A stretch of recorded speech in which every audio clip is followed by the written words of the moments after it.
नमस्कार, मैं राजेश मावले। 1 जुलाई से पूरे देश में 3 नए कानून लागू होने जा रहे हैं। इन कानूनों के अंदर किस प्रकार से संशोधन किया गया, किस प्रकार का बदलाव किया गया, उसको लेकर हर जिलों के अंदर पुलिस अधीक्षक महोदय द्वारा यहाँ पर इन तीनों कानूनों के बारे में जानकारी दी जा रही है। इनमें किस प्रकार की धाराएं लगेगी, किस प्रकार का बदलाव किया गया, उसको लेकर बुरहानपुर एसपी देवेंद्र पाटीदार जी ने यहाँ पर प्रेस वार्ता ली और प्रेस वार्ता में इन तीनों कानूनों के बारे में क्या जानकारी दी है। तो आइए मैं बताना चाहूंगा कि यहाँ पर पुलिस अधीक्षक महोदय ने इन तीनों कानूनों के बारे में क्या जनता को यहाँ पर जानकारी दी है।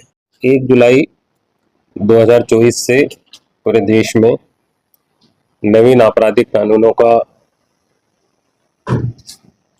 शुरुआत होने वाली है और उसी के अंतर्गत सारी आपराधिक न्याय प्रणाली के अंतर्गत कार्रवाई होनी है। उसी को लेके पूरे देश में, प्रदेश में और हमारे यहाँ पर भी एक जागरूकता का और एक आम जनता को इस बात से अवगत हो कि 1 जुलाई से भारतीय दंड संहिता के स्थान पर भारतीय न्याय संहिता, दंड प्रक्रिया संहिता के स्थान पर भारतीय नागरिक सुरक्षा संहिता और भारतीय साक्ष्य अधिनियम 2023 की शुरुआत होने वाली है।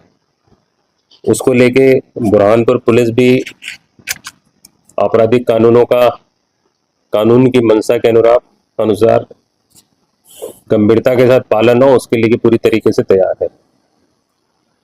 जिले में इसको लेके नवीन आपराधिक कानूनों को लागू होने के लिए लगातार तैयारियां की जा रही है।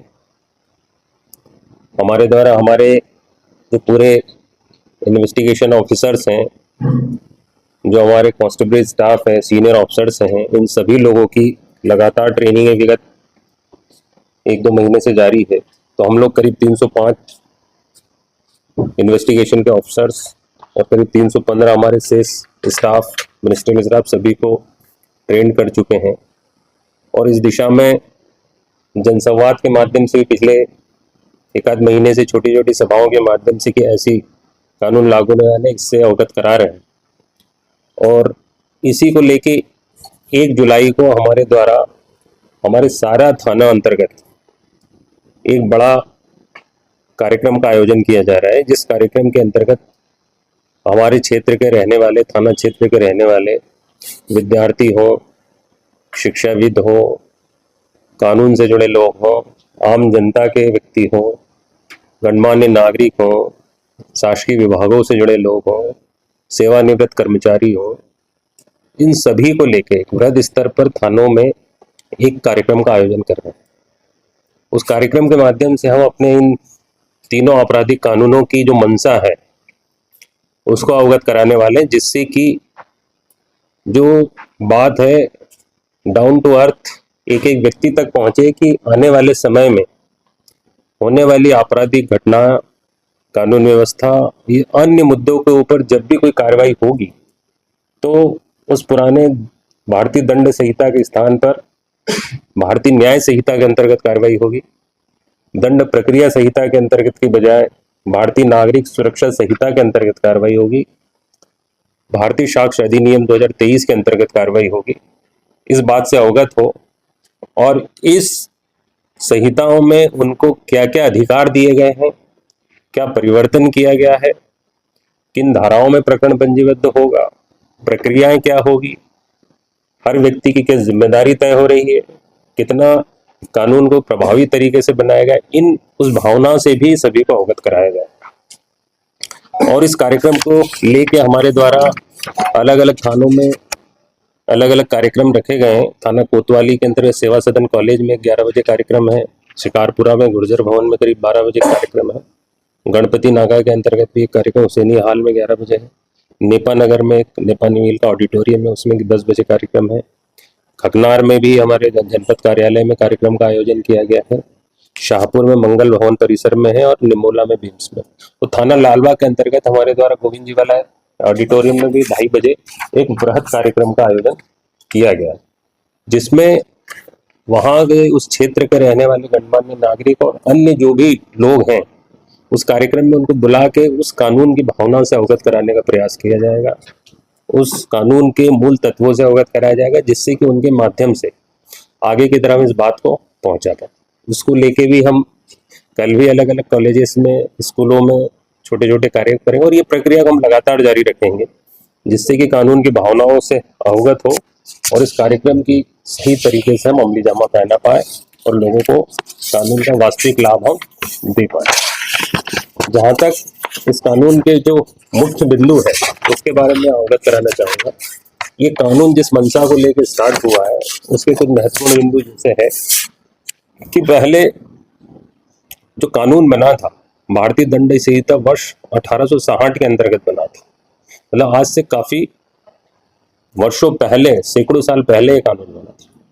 और दंड संहिता की जो मुख्य भावना ये थी कि ब्रिटिश राज को सुरक्षा कैसे प्रदान किया जाए और उसको कंट्रोल करने के लिए क्या दंडिक कानून लगाया जाए, उसके और उनकी आवश्यकताओं के अनुरूप ये भारतीय दंड संहिता बनी। किंतु अब इसको नागरिक केंद्रित, भारत के नागरिकों के हिसाब से बना के भारतीय न्याय संहिता के रूप में इसको बनाया गया। दंड से न्याय की ओर शिफ्ट हुआ ये कानून। इसके अलावा दंड प्रक्रिया संहिता जो 1973 से आई थी, उसके अंतर्गत भी बहुत सारी परेशानियां थी, प्रक्रियाओं के अंदर कहीं ना कहीं कमियां थी। उन सब को रेक्टिफाई करके भारतीय नागरिक सुरक्षा संहिता बनाई है, जिससे प्रक्रिया को बहुत पारदर्शी, सरल, सुलभ और नागरिकों के अधिकारों की कैसे रक्षा की जाए और कितनी त्वरित रूप से उसको न्याय दिला पाए, इसके प्रावधान को इसमें किया गया है। क्योंकि जो पहले कानून बना था ब्रिटिश के राज के वक्त, उन्होंने अपनी आवश्यकताओं के किया था। उस कानून के अंतर्गत यहाँ के नागरिकों के जो हित थे उनसे कोई विचार विमर्श या इस तरह की चीजें नहीं थी। किंतु नागरिक भारतीय न्याय संहिता जो बनी है उसमें अलग अलग वर्ग के लोग, अलग अलग बुद्धिजीवी, यहाँ की जनता, उन सब के हित धारक है, उनके विचार विमर्श करके वर्ष 2019 से इसको प्रक्रिया में लाया और इसको लागू किया जा रहा है। जहाँ तक इस कानून के अंतर्गत है, कानून व्यवस्था, लोगों की साथ होने वाली घटनाओं के अंदर कैसा त्वरित रूप से न्याय दिया जाए, इसके बारे में भी इसमें मुख्य रूप से यह है कि सबके साथ समान व्यवहार हो, नागरिकों के मानव अधिकारों का भी संरक्षण हो। जो कानून है उसमें जो विक्टिम है, जिसके साथ घटना घटित हुई, पीड़ित है, उसको केंद्रीकृत करके कि उसको क्या क्या लाभ दिए जा सकते हैं, उसको लेके पूरा कानून बना है। इसमें समानता, निष्पक्षता, ये सारी चीजों को इसमें जोड़ा गया है। कानून के अंतर्गत बहुत सारी चीजें हैं जो नागरिक केंद्रीकृत कानून, विक्टिम के अलावा नागरिक के लिए भी है मूल रूप से, जिसमें उसमें एक 0 FIR, E FIR, इस तरह के प्रावधान किया गया है, जिसके माध्यम से नागरिक कहीं भी हो तो इलेक्ट्रॉनिकली अगर वो FIR करता है तो उसको ग्राह्य की जाएगी और 3 दिवस में अगर वो व्यक्ति वहां पर जाता है, उसके बारे में उसको वेरीफाई करते हैं तो फिर FIR उसके अंतर्गत, मतलब उसकी उपस्थिति कहाँ पर है ये मायने नहीं रखती है, सूचना में FIR हो सकती है। इसके अलावा नागरिक को अगर उसकी घटना घटित हुई है तो 90 डेज में उसको उसके केस में पूरा क्या होके चालान हो रहा है, ये डिटेल उसको आपको बताना पड़ेगा। FIR उसको फ्री में देनी ही देनी है। अगर कोई महिला या कोई भी है, पीड़िता है, तो उसको 24 आवर्स में मेडिकल भी करवाना पड़ेगा। डॉक्टर को भी 7 दिन के अंदर मेडिकल रिपोर्ट देना कंपलसरी। ऐसी बहुत सारी चीजों को इसके अंतर्गत जोड़ा भी गया। कुछ प्रावधान जैसे भारतीय जो न्याय संहिता है उसमें पहले 511 धाराएं हुआ करती थी, किंतु अब उसको छोड़ के कंसाइज करके समाप्त करके 358 धाराओं में किया। बिखरा हुआ था उसको एक जगह कर दिया है। कई पहले सजाओं में कम्युनिटी पनिशमेंट का प्रावधान नहीं था, किंतु अब कम्युनिटी पनिशमेंट का प्रावधान भी इसके अंतर्गत आ गया है। जुर्माने बड़े हैं और महिला बच्चों के लिए एक अलग से ही अध्याय कर दिया है। महिला और बच्चों के लिए एक पूरा का पूरा चैप्टर अलग से कर दिया है, जिससे उससे साथ होने वाली सारी घटनाओं को इसमें आप बता सकते हैं। अगर गैंगरेप का केस है तो उसमें मृत्यु दंड तक का प्रावधान लिखा है। अगर कोई झूठे वादे करके रहता है उसमें सख्त सजा के प्रावधान है। ऐसे नागरिक जो संहिता है, न्याय संहिता, उसमें बहुत सारी चीजों को ऐसे जोड़ा गया। भारतीय नागरिक सुरक्षा संहिता जो पहले CRPC थी उसमें धाराएं बढ़ी हैं, 531 धारा हो गई है। कई धाराएं हटी भी हैं और कुछ निरस्त भी हुई है। इसके अंदर जो है ऑडियो वीडियो को भी बहुत प्राथमिकता दी है। बयानों को रिकॉर्ड करके भी उसमें देना पड़ेगा और वो ग्राह्य होंगे। इस तरह की चीज़ें रिकॉर्डिंग, इलेक्ट्रॉनिक डॉक्यूमेंटेशन का बहुत ज़्यादा इसमें किया गया, प्रौद्योगिकी को इसके अंदर बहुत अधिक मात्रा में ऐड किया गया। साक्ष्य अधिनियम में भी दस्तावेज पहले डॉक्यूमेंट के रूप में थे, किंतु उसमें इलेक्ट्रॉनिक डॉक्यूमेंट अलग से डिफाइन नहीं था।